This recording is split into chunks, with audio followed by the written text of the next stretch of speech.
మన ప్రభువైన యేసుక్రీస్తు పరిశుద్ధ నామములో ఈ పాడ్కాస్ట్ ద్వారా వాడుతుంటున్న ప్రతి వారికి నా హృదయపూర్వకమైనటువంటి వందనాలు. దేవుడు దీవించును గాక. జకర్యా గ్రంథము 2వ అధ్యాయము 10వ వచనం. సియోను నివాసులారా, నేను వచ్చి మీ మధ్యను నివాసము చేతును. చదివినటువంటి వాక్య భాగంలో సాక్షాత్తు ప్రభువే తన జనులతో నేను వచ్చి మీ మధ్య నివాసము చేతును అని తెలియచెప్పడం ఎంతో ఆశ్చర్యమైనటువంటి విషయం. మనుషులు వారి యొక్క నివాసాలను రమ్యముగా అలంకరించుకోవడానికి, హెచ్చించుకోవడానికి, గొప్పవాటిగా తీర్చిదిద్దుకోవడానికి బహుగా ప్రయాసపడుతూ ఉంటారు. అయితే ఆ నివాసాలలో వారు నివసించకుండా వచ్చేటువంటి ఆటంకాలను బట్టి, వ్యతిరేకతలను బట్టి, ప్రతికూలమైనటువంటి పరిస్థితులను బట్టి దూరం అవ్వవలసి వస్తుంది. ఎంతో ఖర్చు పెట్టి సంతోషంగా ఆ గృహంలోకి ప్రవేశించిన నాడు వారు ఆ గృహంలో కొన్ని ప్రతికూలమైనటువంటి చీకటి అనుభవాలను ఎదుర్కొన్నప్పుడు ఆ నివాసములను విడిచి వెళ్ళవలసి వస్తుంది. అయితే ఈ విధంగా మనం లోక సంబంధంగా అనేకమైనటువంటి నివాసాలను చూస్తూ ఉంటాం. అయితే మనము నిజంగా కోరుకోవలసిన, మనకు కావలసినటువంటి నివాసం ఏదై ఉన్నది అని చూసినట్లయితే ప్రభువుతో పాటు, ప్రభువు మనతో పాటు నివసించేటువంటి నివాసము. ఒకవేళ ఎన్నుకొనినా మనకు నచ్చినటువంటి గృహంలో మనము నివాసము చేస్తాము. అయితే ప్రభు అక్కడ నివాసము చేయడు. ఎవరి యొద్ద నివాసము చేస్తాడు? ఇక్కడ మనం చూస్తున్నాం, సియోను నివాసులారా, నేను వచ్చి మీ మధ్య నివాసము చేతును.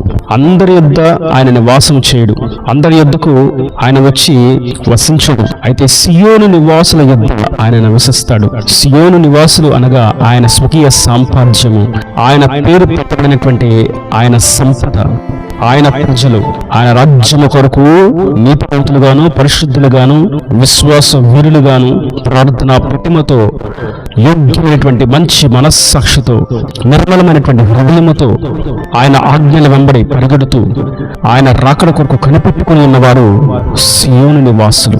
ఆ నివాసులతో ఆయన నివసిస్తాను అని ఎంతో స్పష్టంగా సెలవిస్తున్నారు. నేటి వాక్యం వింటున్నటువంటి నా ప్రియ సహోదరులారా, మనము మనతో పాటు నివసించడానికి ధైర్యవంతులను, బలవంతులను, మనకు ఆటంకం కలిగినప్పుడు, బాధ కలిగినప్పుడు తోడుగా నిలబడే వారిని మనతో నివసించడానికి కోరుకుంటూ ఉంటాం. భయం వేసినప్పుడు ధైర్యస్తులను, బాధ కలిగినప్పుడు ఆదరణ కలిగించే వారిని, ఆర్థికంగా బలహీనమైనప్పుడు ఆర్థికంగా తోడ్పడేవారిని, ఇలా పరిస్థితిని బట్టి, అవసరతను బట్టి అనేకులు మనతో నివసించాలని, అనేకులు మనతో ఉండాలని, వారితో పాటు మనం కలిసి ఉండాలని కోరుకుంటూ ఉంటాం. అయితే నిజమైనటువంటి నివాసం అది కానే కాదు. నిజమైనటువంటి సహవాసం అది కానే కాదు. ఆ సహవాసాలు అవసరతలు తీరేంత వరకు మాత్రమే నిలిచి ఉంటాయి. ఆ సహవాసాలు నివాసాలుగా ఎప్పటికీ మార్చబడలేవు. అయితే నా ప్రభు సెలవిసినటువంటి మాట, నేను వచ్చి మీతో సహవాసం చేస్తానని మాత్రమే కాక నేను వచ్చి మీతో నివాసము చేస్తానని సెలవిస్తున్నారు. ఆయన తన జనులతో నివసించడానికి ఇళ్ళవేళలా ఇష్టపడే దేవుడు. మనము ఆయన స్వకీయ సామ్రాజ్యంగా మార్చబడవలసిన వారమై ఉన్నాము. ఆయన రక్తంలో కడగబడి, ఆయన ఆత్మతో నింపబడి, ఆయన ఆజ్ఞల వెంబడి సాగిపోతూ ఇరుకు మార్గంలో, నిత్య జీవపు మార్గంలో, సర్వసత్యంలో ముందుకు వెళ్ళవలసిన వారమై ఉన్నాము. అప్పుడు ఆయన మనతో నివాసము చేస్తానని ఎంతో తేటగా సెలవిస్తున్నారు. నేటి వాక్యం వింటున్నటువంటి నా ప్రియ సహోదరులారా, మీతో ఉండడానికి, సహవాసము చేయడానికి, నివసించడానికి ఎవరు మగ్గు చూపట్లేదా? కొందరు వివాహము చేసుకున్న తర్వాత జీవితాంతం తోడుగా ఉంటాను అని వాగ్దానం చేసి వివాహమైన కొన్ని దినాలలోనే వారిని విడిచి వెళ్ళిపోతూ ఉంటారు. బిడ్డలను సాకి పెద్ద చేసి ప్రయోజకులుగా చేయవలసినటువంటి తల్లిదండ్రులే బిడ్డలను విడిచి వెళ్ళిపోతూ ఉంటారు. చిన్ననాటి నుండి నవమాసాలు మోసి, పాలిచ్చి, పెంచి, పెద్ద చేసి ప్రయోజకులుగా చేసిన తల్లిదండ్రులను బిడ్డలు విడిచి వెళ్ళిపోతూ ఉంటారు.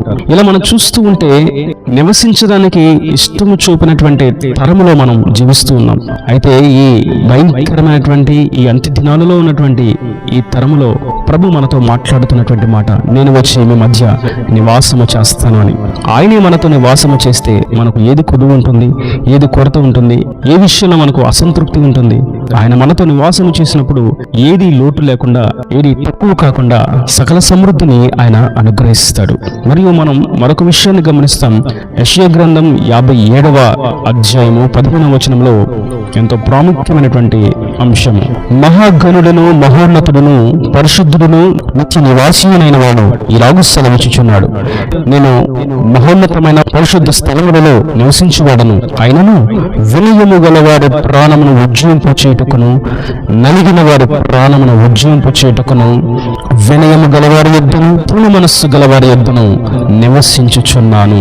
ఇక్కడ మనం చూస్తున్నాం, మనము ఆయన పేరు పెట్టబడినటువంటి ఆయన సామ్రాజ్యంగా మార్చబడటం మటుకు కాదు గాని, రక్షణ పొందుకుని ఉండటం మటుకు కాదు గాని, మందిరానికి వచ్చి వాక్యాన్ని వినటం కాదు గాని, సభ్యత్వం తీసుకున్నట మటుకు కాదు గాని, తెల్లని వస్త్రములు ధరించుకున్నట మటుకు కాదు గాని, బైబిల్ను చేతపట్టుట కాదు గాని, మనం పూర్ణ మనస్సు కలిగి వినయము కలిగి ఉన్నట్లయితే ఆయన మన మధ్య నివసిస్తాడు.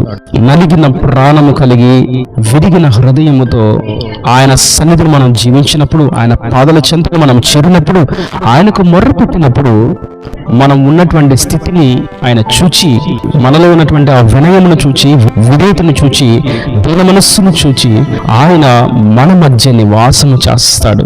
నేను ఈ వాక్యం వింటున్నటువంటి నా ప్రియ సహోదరులరా, మనం ఆయన సహాయాన్ని కోరుకున్నప్పుడు, ఆయన సహవాసాన్ని కోరుకున్నప్పుడు, ఆయన మనతో నివసించాలని కోరుకున్నప్పుడు నిశ్చయముగా మనం వినయము కలిగి ఉండాలి, దిన మనస్సు కలిగి ఉండాలి, సాత్వికము, నెమ్మలత్వము, మంచితనము, దయాళుత్వము కలిగి ఉండవలసిన వారమై ఉన్నాము. ప్రతి స్థితిలో మనము నలపబడుతూ ఉన్నప్పటికీ ఆయన చూస్తున్నాడు అనేటువంటి విశ్వాసముతో, యెహోవా ఈరే అనేటువంటి నినాదముతో ముందుకు సాగవలసిన వారమై ఉన్నాము తప్ప, మన జ్ఞానముతో, మన శక్తితో, మనకున్నటువంటి బలముతో జయించాలి అని ప్రయత్నం ఎంత మాత్రము చేయనేకూడదు. మనుషుల యొక్క సహాయాన్ని మనం కోరుకొనకూడదు, మనుషుల మీద మనం ఆధారపడనేకూడదు, మనుషులు ఏదో ఉద్ధరిస్తారు అనేటువంటి ఆలోచన మనం మదిలో మెదలనేకూడదు. కేవలం నలిగిన వారి ప్రాణమును ఉజ్జీవింపు చే శక్తిమంతుడు, మహాగణుడు, మహోన్నతుడు, పరిశుద్ధ స్థలములో నిత్య నివాసి అయిన వాడు, దీన మనసు గలవారి యొద్ద, వినయము గలవారి యొద్ద, సాత్వికుల యొద్ద నిత్య నివాసిగా నివసిస్తాడన్నటువంటి సంగతిని మనం గుర్తించిన వారముగా నేడు మనం ఆయన సన్నిధిని దిన మనసుతోనూ, సాత్వికముతోనూ, వినయముతోనూ చేరుదాము. ఆయన మనతో నివసించడానికి మనల్ని మనం ఆయనకు సమర్పించుకుందాం. మన పుత్రులైనటువంటి ఇజ్రాయేలు జనాంగమును మనం గమనించినట్లయితే, వారు ఐగుప్తు బానిసత్వంలో ఎంతో నలపబడుతూ ఉన్నారు, నలిగిపోతూ ఉన్నారు, వారి హృదయం విరవబడుతూ ఉన్నది, వారి ఆరోగ్యం నశిస్తూ ఉన్నది, వారి ఎముకలు సైతం నలిగిపోతూ ఉండగా వారు ప్రభు సన్నిధిని వినయముతోనూ, దిన మనసుతోనూ, విరిగి నలిగిన హృదయముతోనూ చేరినప్పుడు ఆయన వారి మొర్రను విని, ఆయన తన మహిమను విడిచి, పరిశుద్ధ స్థలమును విడిచి తన జనులను విడిపించడానికి దిగివచ్చాడు అన్నటువంటి విషయాన్ని మనం నిర్గమాకాండ 3వ అధ్యాయంలో గమనిస్తాం. ఆయన వచ్చి వారిని బానిసత్వపు బంధకాల నుండి విడిపించి పాలు తేనెలు ప్రవహించు కనాను దేశానికి తీసుకుని పోయాడు. వారితో నిత్య నివాసిగా ఉండునట్లుగా నిబంధన మందస్సమును వారికి అనుగ్రహించి, ఆ మందస్సము ద్వారా ఆయన వారితో నివసిస్తూ ఉన్నాడు. నేటి వాక్యం వింటున్నటువంటి నా ప్రియ సహోదరులారా, ఆయన మనతో నివసిస్తానని చెప్పడం ఎంతో గంభీరమైనటువంటి మాట, ఎంతో ఆశ్చర్యమైనటువంటి మాట. దేవాతి దేవుడు పాపభూష్టమైనటువంటి మట్టి దేహమైనటువంటి నరునితో నివసించడం అనేది ఎంతో అమూల్యమైనటువంటి ఘట్టము. ఆ దేవాతి దేవుడే మనలను నిలబెట్టడానికి, ఉజ్జీవింపడానికి, మరణము నుండి తప్పించడానికి, తన మహిమను విడిచి శరీరధారిగా మన పాపాల నుండి క్షమించడానికి, విమోచన కర్చకుడిగా, నరరూపిగా ఈ లోకానికి దిగివచ్చాడు. ఆ యేసు క్రీస్తును మనం విశ్వసించినట్లయితే, ఆయనను మనం అంగీకరించినట్లయితే, ఆయన శిలువ చెందుకు ఆయన త్యాగమును గుర్తించి మోకరిల్లినట్లయితే, శిరస్సు ఉంచినట్లయితే ఆయన మనతో నివసిస్తాడు, నివాసము చేస్తాడు, సహవాసము చేస్తాడు, సర్వసత్యమును నడిపిస్తాడు, సజీవుల దేశమునకు తీసుకుని పోయి మనతో సహజీవనం, శాశ్వత కాలము చేస్తాడు. ఆ దేవుని యొద్దకు మనము చేరదాము. ఆయన నివాసము మనతో ఉన్నదని గుర్తించి ధైర్యముతోనూ, నిరీక్షణతోనూ ఆయన మీద మనం ఆధారపడి ముందుకు సాగిపోతాం. నిత్యత్వంలోనికి మనం ప్రవేశించుదాం. ఈయన దేవుని మాటల ప్రతి వాని హృదయంలో నీరు కట్టి ఫలింపు చేయనుగాక. ఆమేన్. పిల్లల మంచి కన్నులు మూసినట్లయితే మీ కొరకు చిన్న ప్రార్థన. నా స్వరూపీకరణ కటాక్షంగా నా తండ్రి, నా ప్రభు, ఈ వాక్యాన్ని ప్రతి వారిని మీరు నిండాలుగా దీవించండి, ఆశీర్వదించండి. సియోను నివాసులతో నీవు నివసిస్తావని, వినయము గలవారి యొద్ద, దిన మనసు గలవారి యొద్ద నీవు నివసిస్తావని మీరెంతో అమూల్యమైనటువంటి మాటలను సెలవిచ్చారు. ఈ వాక్యాన్ని ప్రతి వారు ఇక మీట నీ సహవాసంతో, నీ నివాసముతో ముందుకు సాగునట్లుగా, రక్షకుడైనటువంటి నిన్ను వారి హృదయంలోకి చేర్చుకున్నట్లుగా కృప దయచేసి ఇంక వారి ప్రతి అవసరతను అక్కర్ను నీ మహిమేశ్వరులు తీర్చి సహాయం చేయమని యేసు పరిశుద్ధ నామమున ప్రార్థించి వేడుకుంటున్నాను తండ్రి. ఆమేన్, ఆమేన్.